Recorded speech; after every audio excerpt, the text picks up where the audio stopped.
Hello everyone, I'm Anne-Mareike Chu and today I'm talking with Simone Lovell. Simone is a mama, food coach and mentor.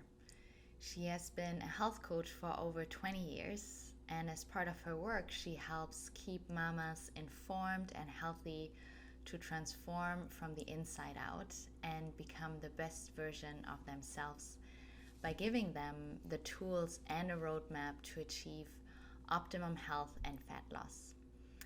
She teaches her clients how to eat the right food at the right time for the right reasons and empower them to make daily changes toward leading a healthier lifestyle.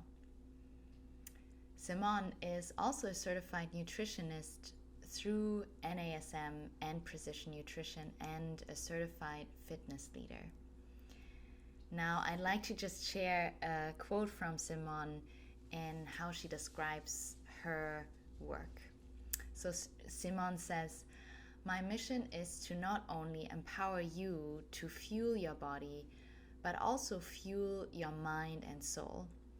I'm here to help you burn fat, increase energy and confidence, so you can fall back in love with you and your life. I can't wait to help you achieve every single one of your goals." So welcome, Simone, and wonderful to be with you. Wonderful to have you, Simone, and just being with us here and just what you shared, or I just kind of introducing you about how you really want to support people in falling back in love with themselves, from the level of mind, body, and soul. What was that motivation for you to start that work, and how did your journey lead you to TM? What was that all about? Okay, I'll try and make it a short story. It started with my mom. So we're coming up to International Women's Day, and I'm actually speaking on a stage for International Women's Day and sharing for the very first time a deeply personal story about my mother. But I'll share it here as well. And our mothers shape us, right? They shape us, whether we have a relationship with them or we don't. They shape us for the better or worse, and they're just human. They're just trying to do their best, right? But my mother introduced me to the whole concept of diet culture, and I watched her struggle her entire life. I watched her struggle with her weight and harbor a deep hatred for her body. I watched her binge eat and starve herself, binge eat, and repeat that cycle every day. I watched her obsessively weigh herself on the scale every single day, sometimes multiple times a day. I watched her measure her waist, her hips, her thighs every single day. And her relationship with her food and her body was really a reflection of a deeper mental illness, one that she couldn't recognize. But I saw it very early on.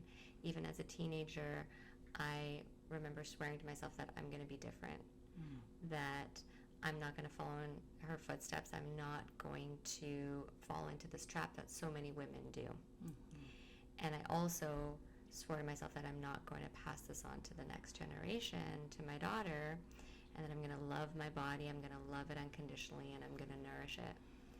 And it clearly had an effect on me. I've been a coach, a nutritionist, and a strength and conditioning coach now for 25 years. So I took all of that in, watching her struggle as I grew up. And so it's been my mission, is to help other women come out of this struggle when it comes to their bodies and really fall in love with themselves. And connecting it back to TM has allowed me to connect with my body and nourish it in a whole new way.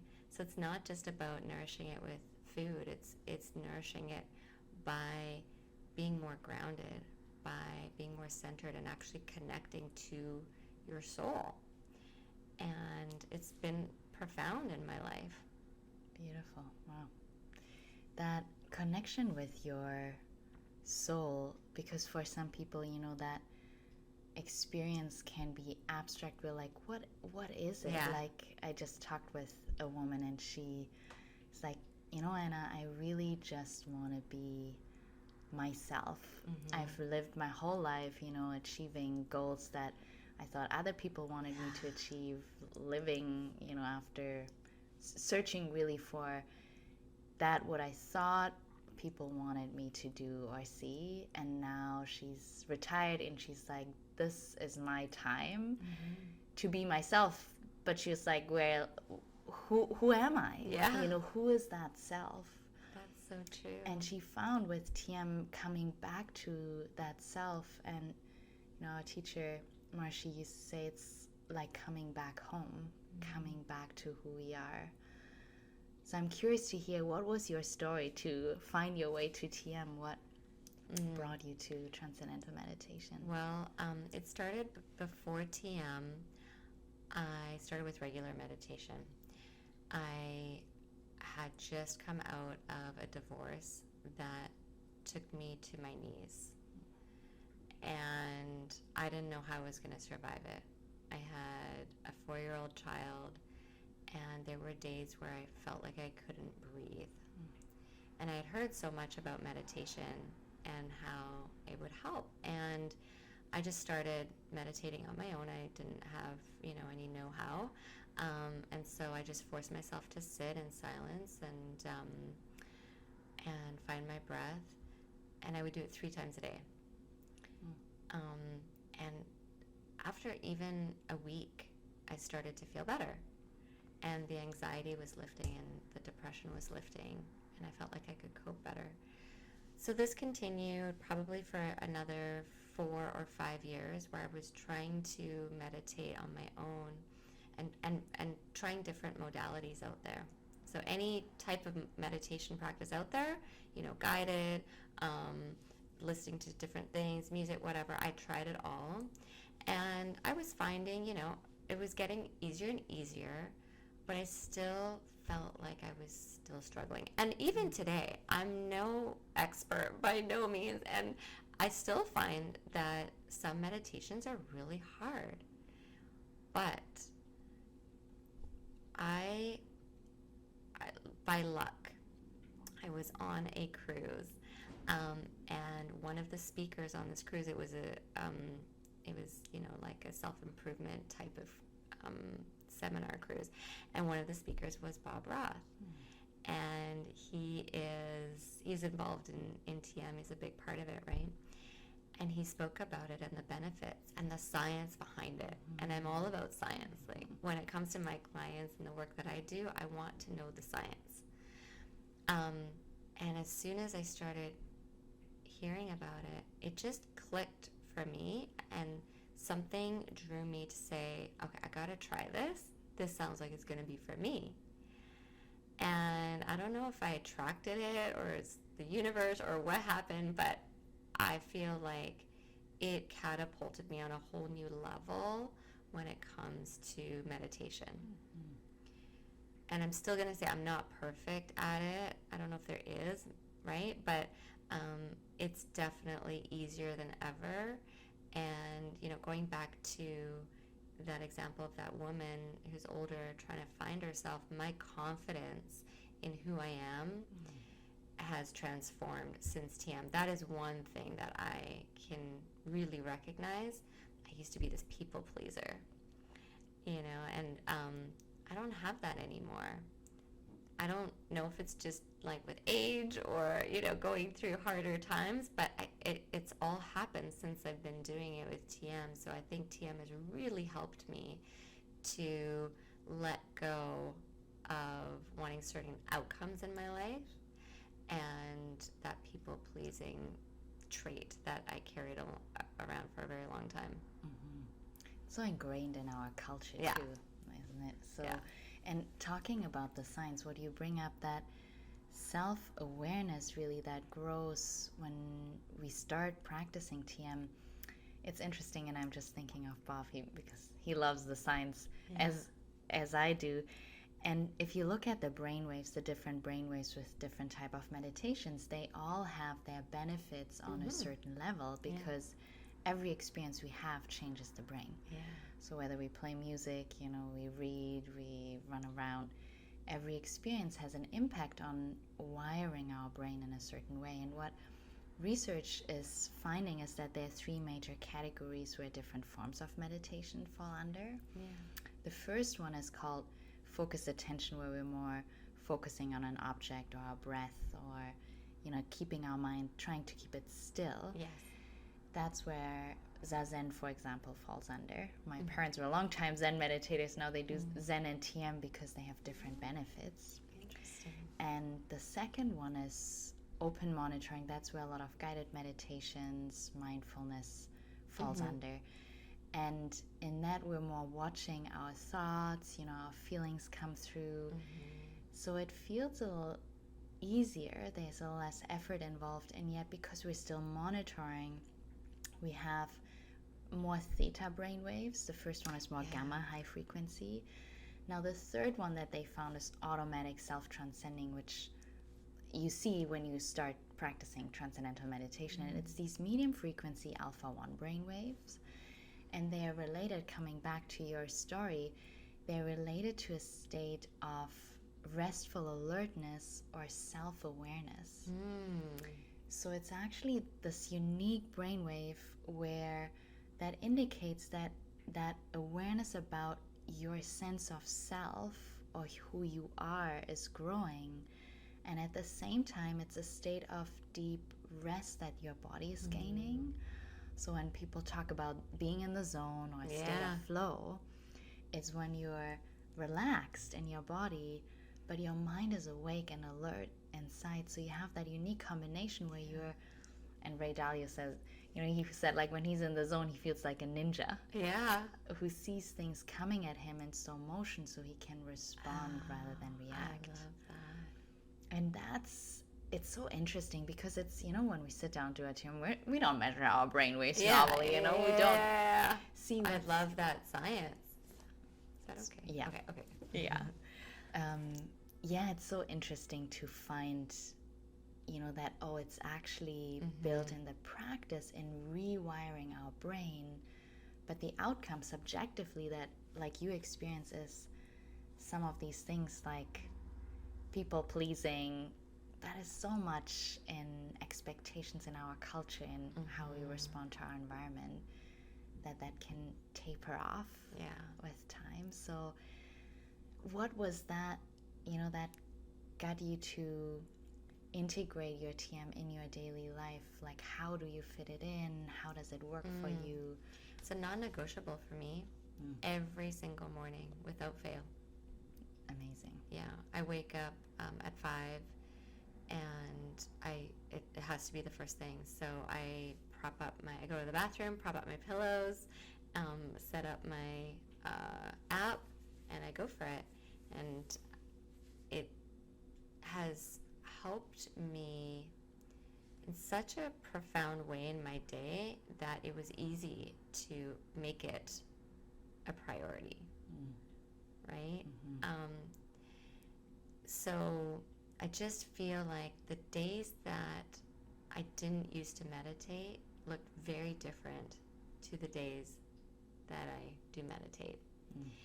And there have been a few Saturdays, so I have my daughter on the weekends, and there's been a few Saturdays where she would wake up and I didn't meditate.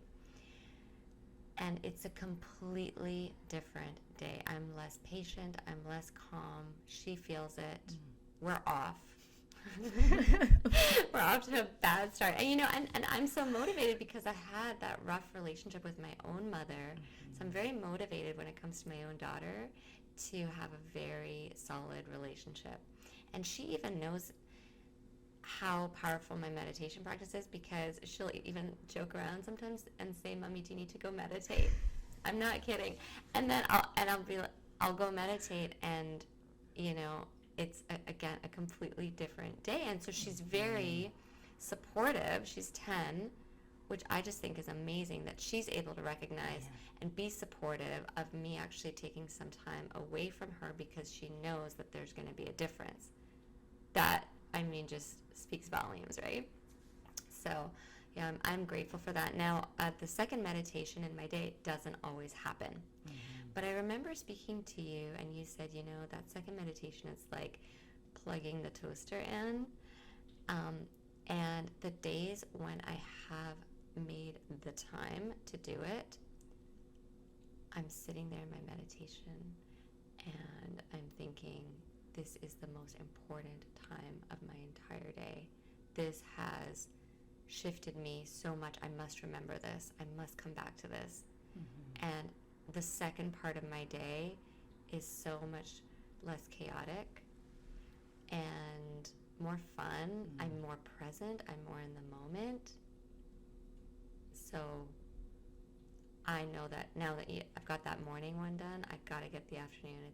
It's just I've got work. I'm a single mom. I got to pick up my daughter. So things unravel very quickly. But I know very consciously that there's going to be a difference when I do get it done. That's awesome. That's my goal. Yeah. What a beautiful goal too. And do you know the story with Jerry Seinfeld about his meditation? No. So he's a TM. Oh, I didn't know that. That makes a lot of sense. Yeah, he learned actually when he was still a university student. So very fairly young. He said, and he tells the story at one of actually David Lynch Foundation's events that he attended with Bob. And so he talks about how he learned when he was a university student. He felt so much energy when he first learned. He couldn't sleep the whole night. So he had it actually while he was running the Seinfeld show. He had in his contract this half an hour lunch break. And when everybody would go for lunch, he would do his TM. Wow. Now what he forgot, since he learned he was, student, he forgot that he could do it twice a day.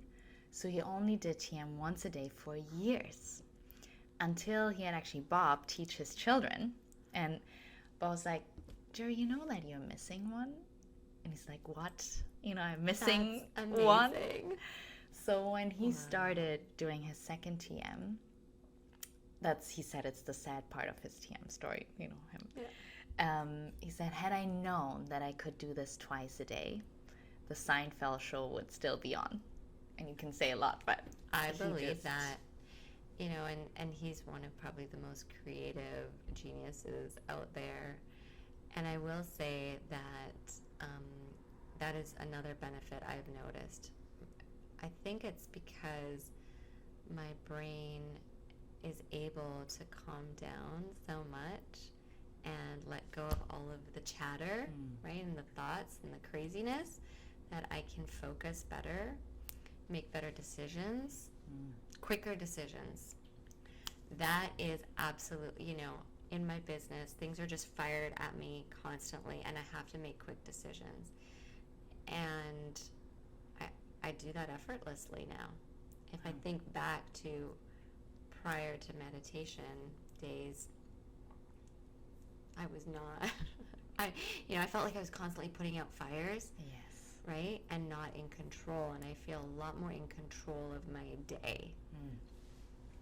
That shift, what you say with that, how we make decisions quickly, it's interesting because often people notice your speed reaction time changes when you learn TM, and you're like, how comes I'm like so rested in my TM. It's all about getting that rest.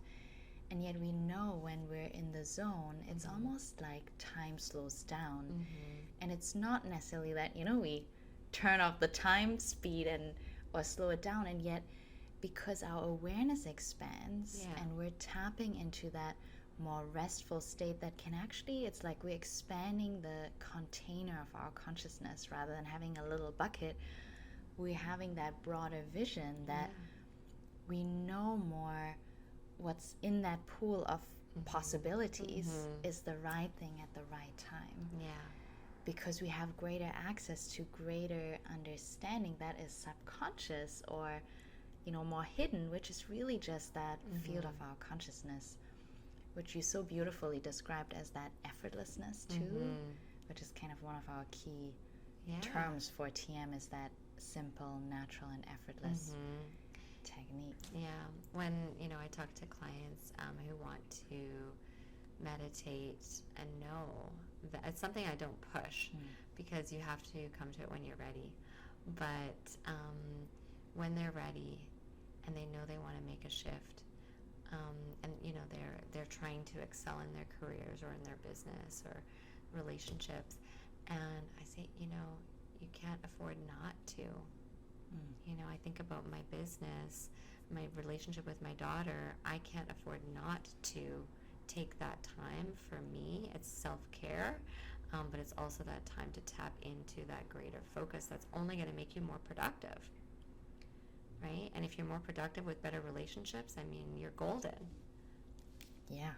It's actually one of my colleagues, he said, when, as a business owner too, he's, in the beginning, that time investment of TM, you set aside 20 minutes in the morning, 20 minutes in the afternoon, and if you're, calculating your 24 hours, like, this seems like a lot of time investment I'm putting in. And yet if you put it towards the 24 hours, it's 2% of our day. And yet, because, as you say, you become quicker in making decisions, or the right decision. And we all know from experience, when we're like in the afternoon, we're getting tired, we're like, I should write this one more email, and rather than 5 minutes, it takes us 30 minutes or an hour. Often once we do the TM in the afternoon, suddenly we're like, it's like a clean slate again. We're like, oh yeah, done, and it's just getting over that little hump to be like, this comes first, and like putting on the oxygen mask first before we help anyone else. It makes a lot of sense. Yeah, and I just feel like our days are designed to pull us out of our center, right? So we can start off grounded, but there's things coming at us constantly, and it just pulls us in a million different directions and different energies around us, right? But then when you connect back to yourself, it just allows you to lead better, whether it's that email now that's 2 minutes instead of 30, or the better relationship piece too. Yeah.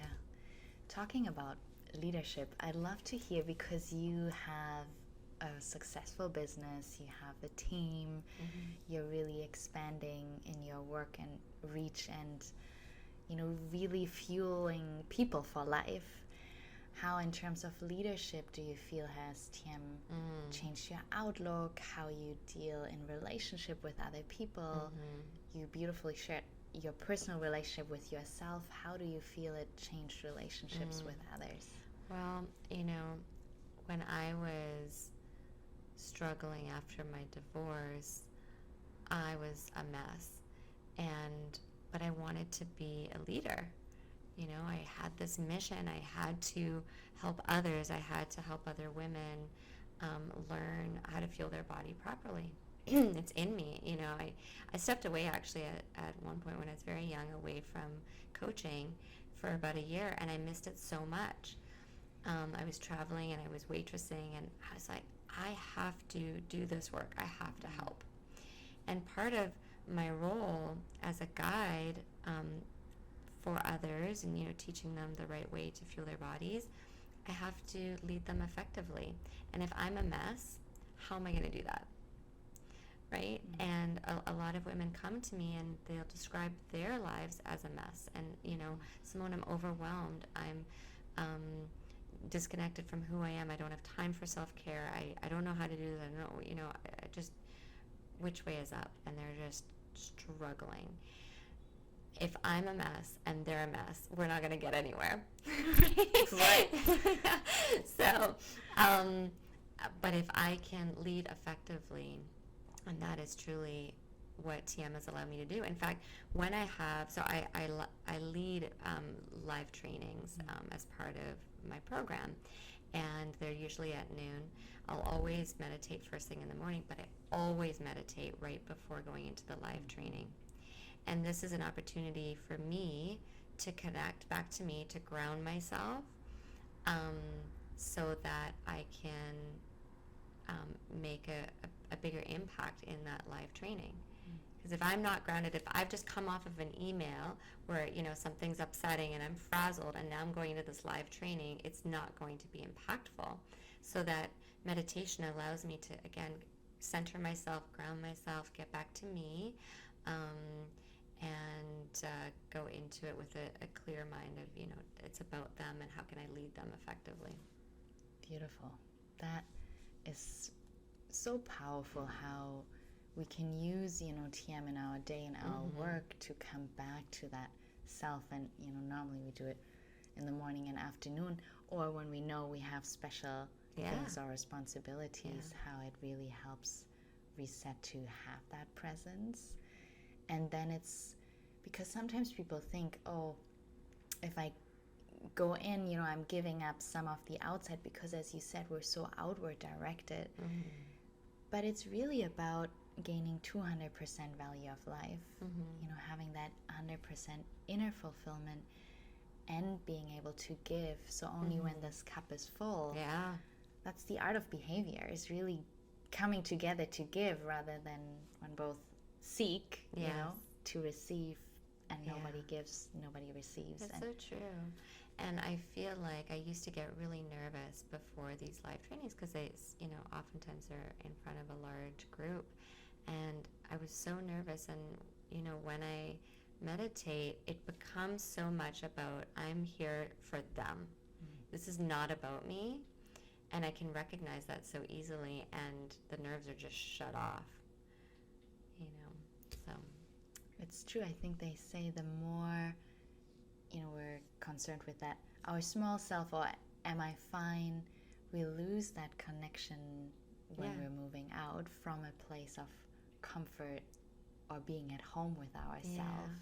It's so much easier to just see the other person. And in that growth is, and this is kind of taking it to the next level, the more we grow in that experience of our own true nature and self, really over time with our TM practice, it's having that access to it permanently 24/7.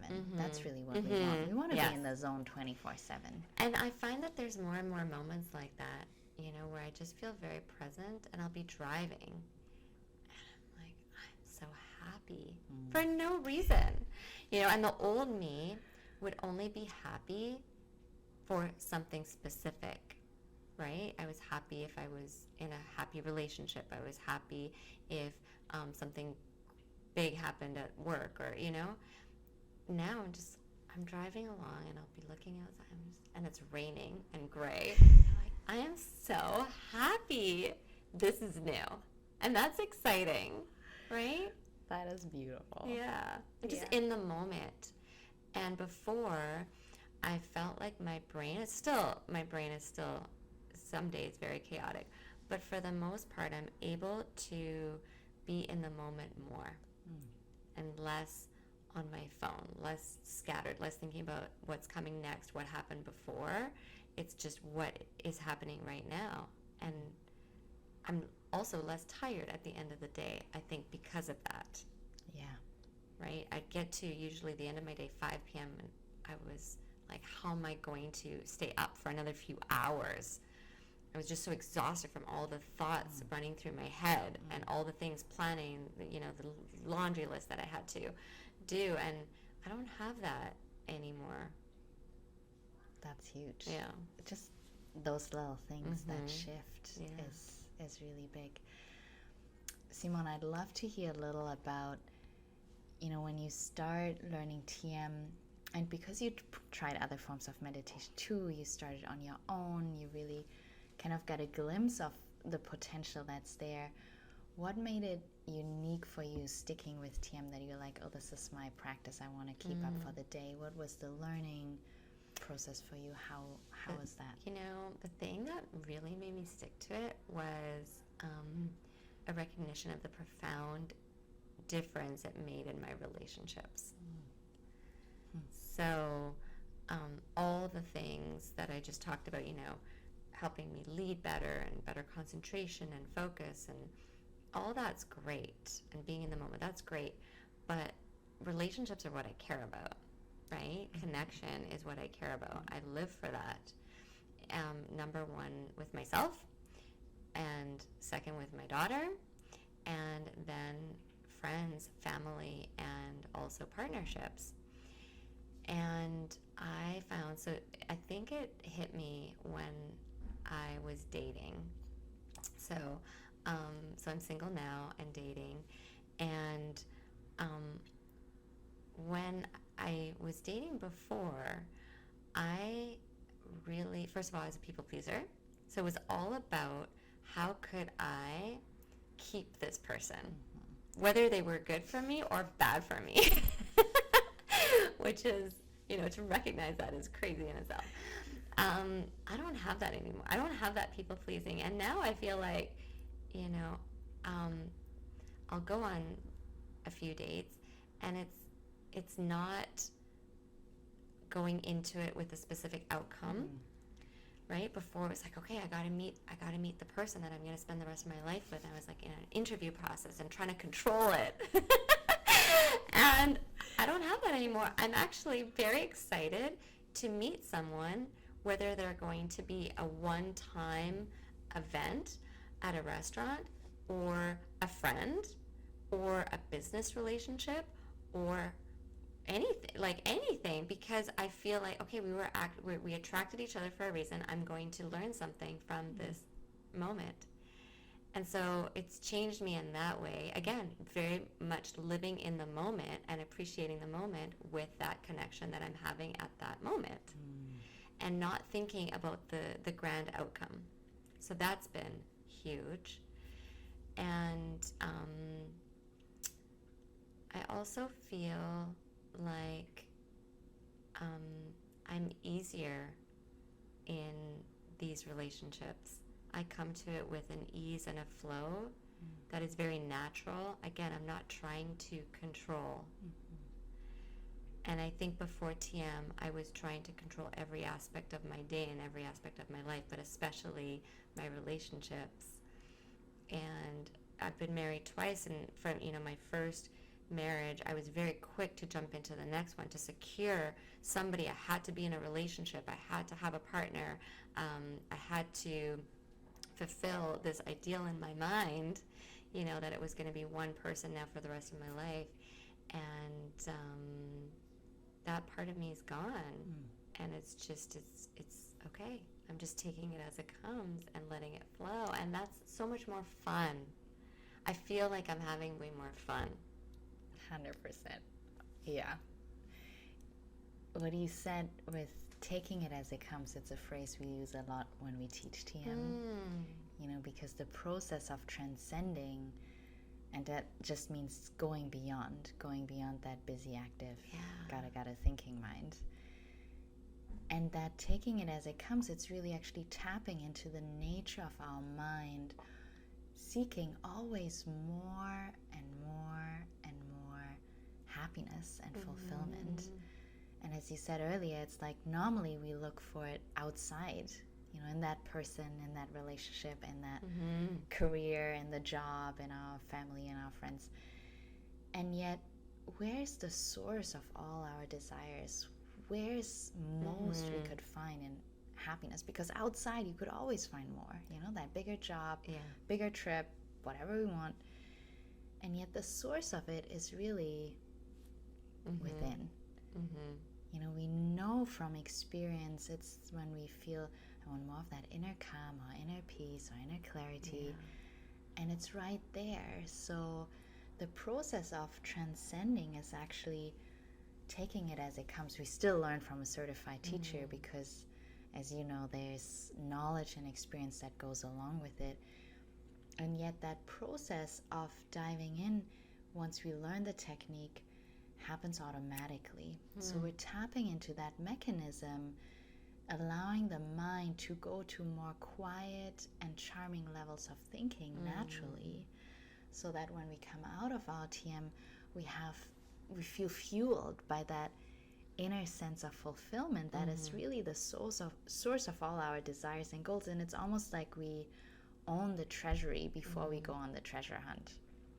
So when we own it already, we can have fun with the hunt. And yet knowing we're not dependent on the outcome.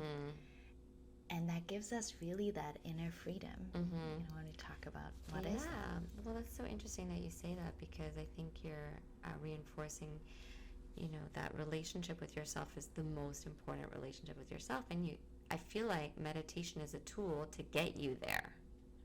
Yeah. Right? And so because I'm so much more connected to myself and not needing that partner to fulfill that empty part of me is no longer there,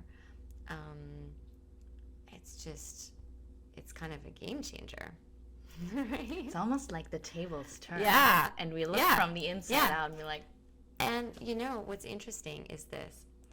Ever since I started TM, I have been attracting beautiful, beautiful human beings in terms of relationships. Beautiful. The best that I've ever experienced. Kind, loving, warm, amazing human beings. And I feel like it's because I have connected so much to myself, and this relationship with myself is so important, and that I'm now attracting better relationships because of this solid relationship that I have with myself, right? It's really interesting. Yeah. I think I'm realizing this for the first time as we're talking, which is kind of mind-blowing. So beautiful. Yeah. That knowing that this, when we know this, everything else gets known, and also the world is as we are. The more that outlook on who we are, what our needs are somehow met, and there's a fulfillment, the more that fulfillment can come from the outside reflecting, our inner state. And often we attract, what is there or what we're dealing with. And the more that fulfillment is there, the more that likeness, birds of the same feather flock together. It's so true. And there's also the other piece, which is when a relationship falls apart, there isn't the same devastation that when we first started chatting today, I said, my first divorce brought me to my knees. I've had relationships come and go since then, and I don't feel that. It's, it flows. It comes and then it goes, and I'm able to accept it from a different perspective, knowing, okay, this was not the person for me. I've got me. So it's not devastating anymore because this is still here. But there's also this level of confidence, and again, lack of people pleasing, right? That piece is gone, right? And I look back at some of my earlier relationships, and if somebody in my life wanted me to do something or change a piece of me because they weren't happy with it, I would do it. I would change. If they like sushi, I like sushi. If they, right? If they wanted to travel here, okay. Everything was, that's what I did. And that piece of me is completely gone. And there's a different confidence that I carry, I think, now. And it's probably more appetizing to another partner too, right? Because I just come in more whole and less needing the relationship, so things flow much easier, and again, helps me to attract a better quality person. Beautiful. It feels like that's your authentic expression that comes out more. Yeah. That authenticity. Yeah. And it's so interesting in terms of your passion in, fueling, helping people fuel their body and themselves and find that love for themselves. For me, starting to teach TM, my motivation and my sense was I wanted to see people unlock their full potential. And what that means is we still have our unique, authentic expression that, we don't all like sushi or the same type of rice or salad, and yet the more we can have that underlying feeling of connectedness in ourself and consciousness, knowing that that is a universal reality, as Dr. Tony Nady, the international leader of the TM organizations, with his book, he said, it's one unbounded ocean of consciousness in motion. It's like radio waves that are there, and we all can connect to that universal intelligence. And the more we live from our authentic self, that self-knowledge, the more we can enjoy the diversity on the surface. Yes, that's the other thing. I thought before that everything had to line up with a partner, sitting in front of me. But yes, some important things do need to line up for us to have fun and be on another level together. But it's okay to have differences, and I'm much more accepting of those. So that's very interesting. Yeah. What would you share with someone, that you love? And you talked about relationships are, for all of us, we're relational beings. What is it that you would love to share about your discovery and TM journey, your personal journey with others? Yeah, about TM and how it made a difference for you. What would you tell a loved one or a friend or? Yeah, well, again, I'm coming from a place of always trying to help someone reach a new level and become more connected to their bodies ultimately. And this is a way for you to do that. This is your way for you to properly connect to who you are for all the reasons that we talked about, becoming more authentic, and so the stuff that I teach is, about food and fitness, and those are foundational things, but connecting to yourself is the next level. And I feel like when you have the food and the fitness and the wellness piece, and then you add connecting to your soul and your higher self and you, and protecting that relationship with you, the food and the fitness piece becomes easier. Yeah. Right. So that's, thinking about my community, I would love every single one of them to take on a meditation practice so that it just naturally reinforces the wellness piece that they're working so hard for, and it will, I know it will make it effortless. Right? Yeah. It's, Ashi, the founder of TM and who brought it to the West and the world, even though it's a long-standing oral tradition, he said it's like watering the root to enjoy the fruit. It's if we take care of that basis, which is really just consciousness itself, and nurture that source of our own thoughts, of our own mind and well-being, then we can still work, as you said, on these aspects of our physical, mental, emotional well-being. And food is, we are what we eat, so it's such an essential piece. So all these aspects is like branches of our tree that we want to take care of, our tree of life. And yet when we nurture the root in consciousness, all these aspects can blossom more effortlessly, which is so beautifully said. And your work becomes easier. My work becomes easier, right? And I just feel like the workout, you're going to show up to the workouts in a different way, more focused. You're going to go into your meal prep excited about your meal prep, more present, enjoying the process rather than dreading it. I hear from so many people, I don't want a meal prep. It takes so much time. I don't have time. But, if you're more grounded and more centered and focused and efficient with your time, coming, at it from a meditation, you're going to actually enjoy it and love it and look forward to it. That's what I want for them, is to see the all the things that they're doing for their food and their fitness as just something that's so easy and exciting and fun and wonderful. And I feel like when you've got this piece here, that piece becomes effortless. Beautiful. If you say in one word, Simone, just to close, what's one thing or one word how you would describe your relationship with your TM? What's it for you when you sit down or you come out of your TM? What's that feeling or the... It's the best part of my day. It really is the best part of my day.